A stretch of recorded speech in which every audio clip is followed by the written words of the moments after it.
All right, everyone. So, new day, new project, or projects.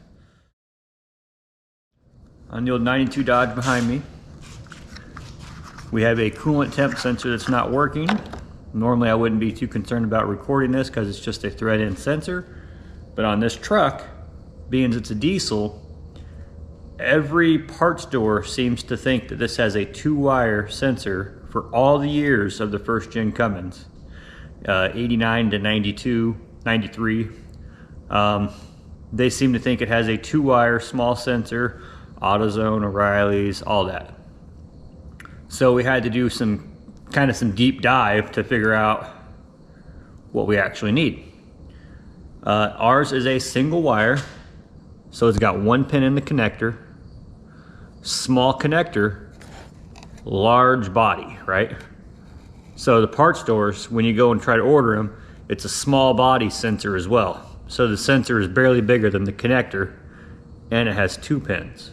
I mean, maybe you could put a bushing in it, and I don't know. But it's not the correct one. So after all kinds of deep diving, we actually found what we need, and we'll link it because we got it off of Amazon, and it's a standard part, the brand standard, so you know, they've been around. We're gonna put this in today. I'll show you where it goes. It's gonna be hard to see, but you can at least get an idea. So, we got the old Cummins in here. It is all the way at the very back on the side.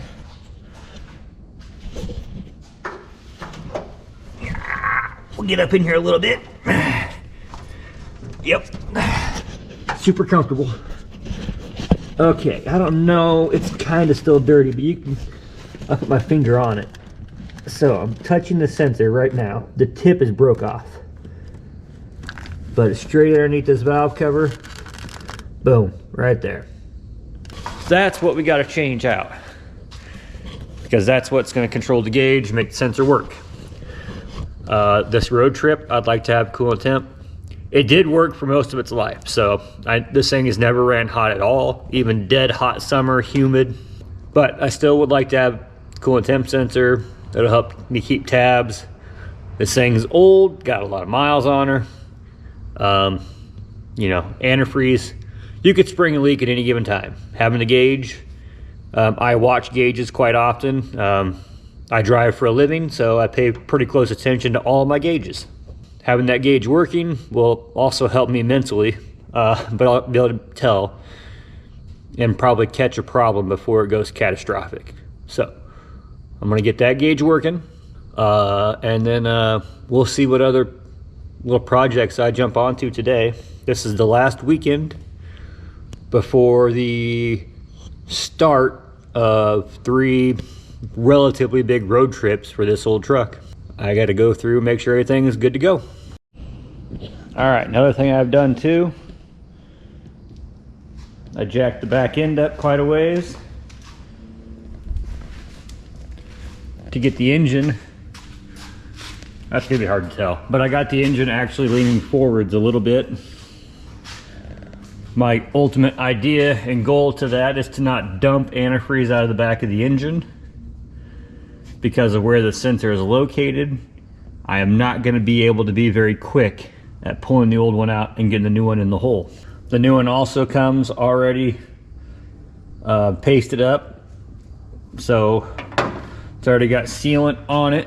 So I'm not going to put Teflon tape on it. I thought about it over that, but okay, I still am. I talked myself into it. I'm still going to put Teflon tape on it.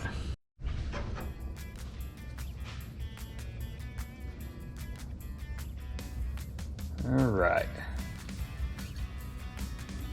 Start low, thread yourself up.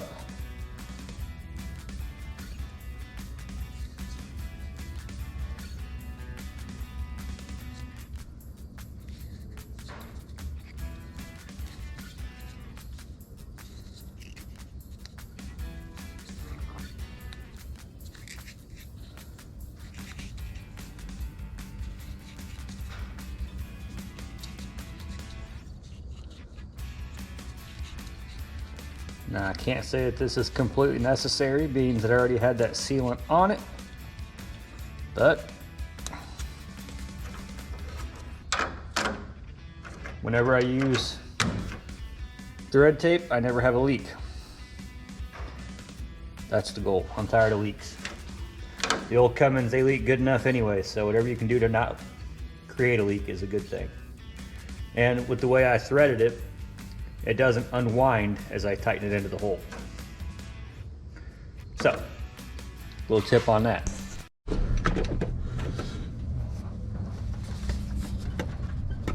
Okay. Well, good and tight. Yeah. Dang.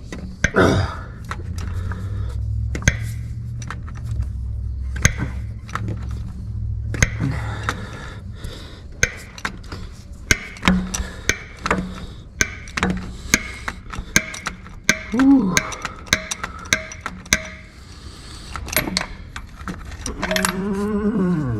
Okay. Can I get in my hand now? Yes. Ooh, that's gonna be a nasty mess.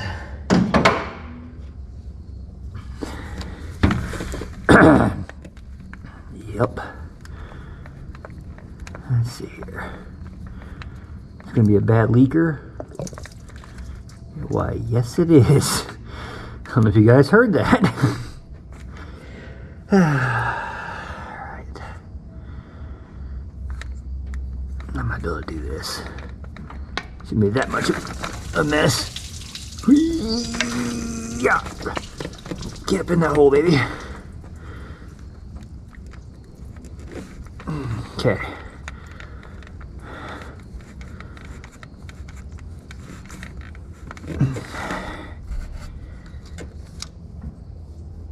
Well then.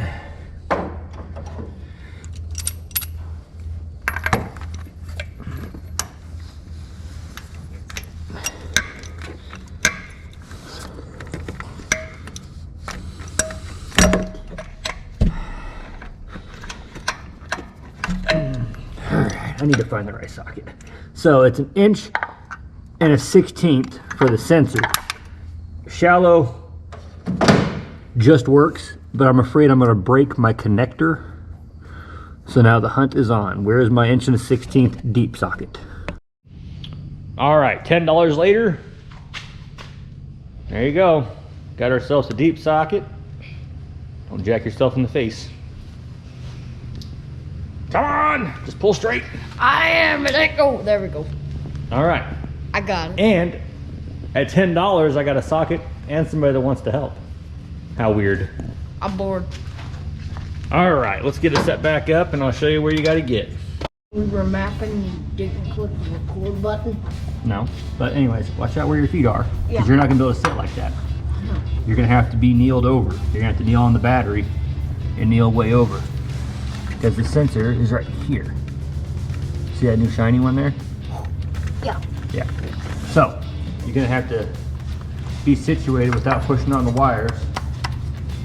Everything's cool, temp-wise, so.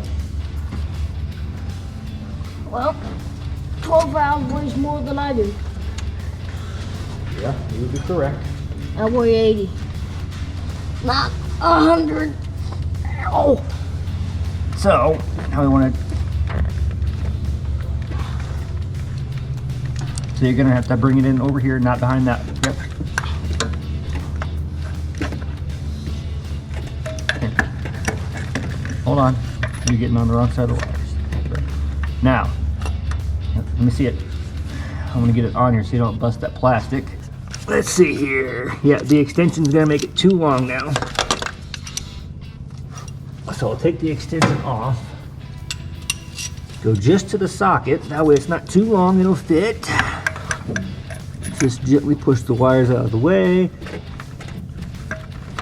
Be careful getting this on so we don't snap that plastic.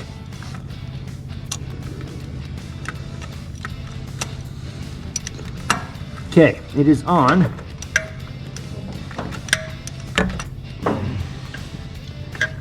It's gonna be fun, just so you know. You don't have any clicking hardly. I might be able to get the extension on. It looks like I could, it'd make it easier. Hand me that extension. I'm gonna try putting it on what's in here. And we shall see.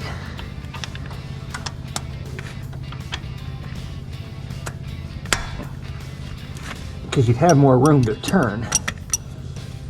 Oh, maybe. All right, yeah, that'll help. All right, so you want to keep the socket slid tight to the engine. Okay. Because if it slides off, it'll go at an angle and you could bust that plastic. So I'm gonna get out of the way now. This is gonna lay down, it'll be all right. So I'm gonna stop. I'm gonna get out of the way. You're not gonna be able to do it from over there. This thing actually has to tighten some. So yeah. Yep, the socket's still tight to the engine, it looks like. Don't get on that plastic, that's old plastic. Yeah, that's a... That old fan shroud. Some brittle stuff. But that should, because you're right-handed, right? Yep. Yeah. And then like I was saying, you want to make sure you keep the socket slid all the way up to the engine. And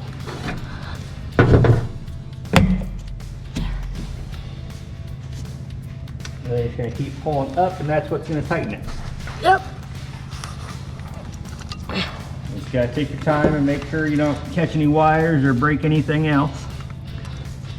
Yeah, otherwise I'll be a bad day. Yep, because all this stuff is Old. I mean, it's relatively old. It's had a lot of heat, so a lot of plastics are kind of brittle.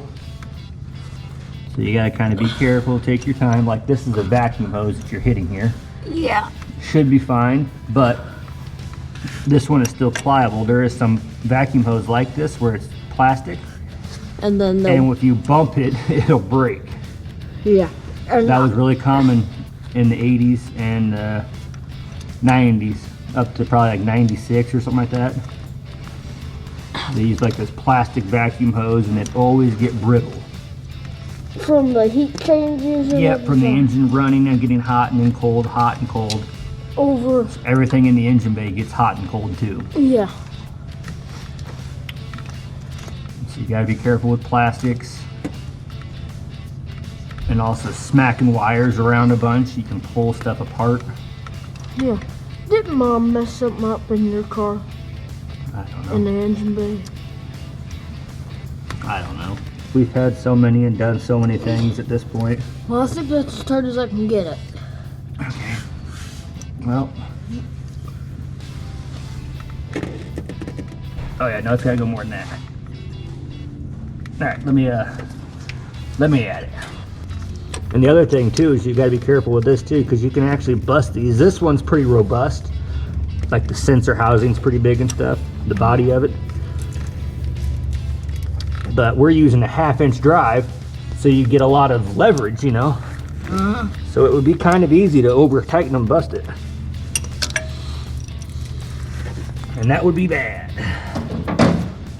Okay. Pull this off carefully. Wow, even the lock tab is facing up. That's kind of awkward. It's convenient though for down the road. Okay. Now I tucked the wire down when I pulled that connector apart so that I could get to it easily. And there it is.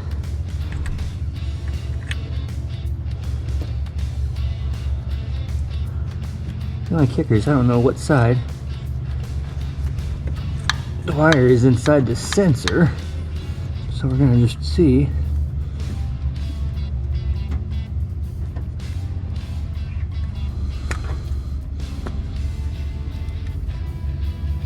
That does not feel very secure actually.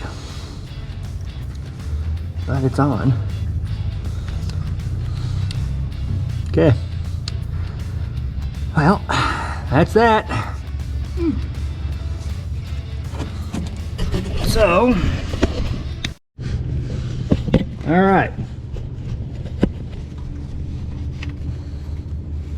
The sensor is now replaced and plugged in directly below the wiper motor, the large body sensor. So, that is the right sensor for Cummins. I don't know what the parts stores are selling. It's tiny. The connector wasn't even the same. So, and it wasn't just one of them. And it's the whole span of the years. I tried temp switches, temp sensor, all that, right? Wasn't working out. Couldn't track it down. Did a lot of digging, managed to find an old number from way back in the day, crossed it over, found a sensor. The only thing left to do is to verify its functionality down the road.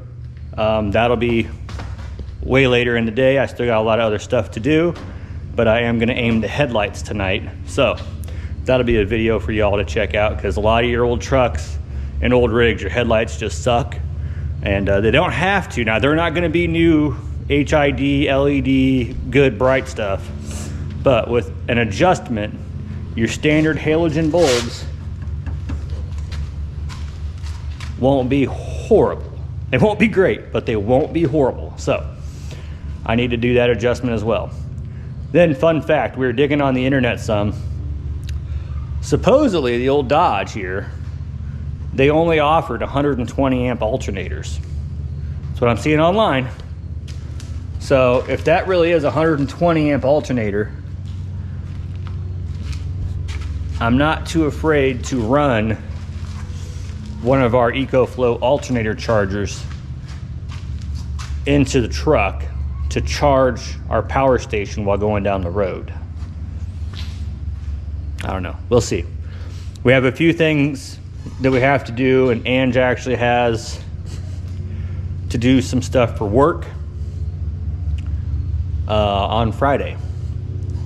So we're gonna have to use a fair amount of power while either on the road, or if I get us there Thursday while at the event. So power is needed. We'll see what I come up with for that.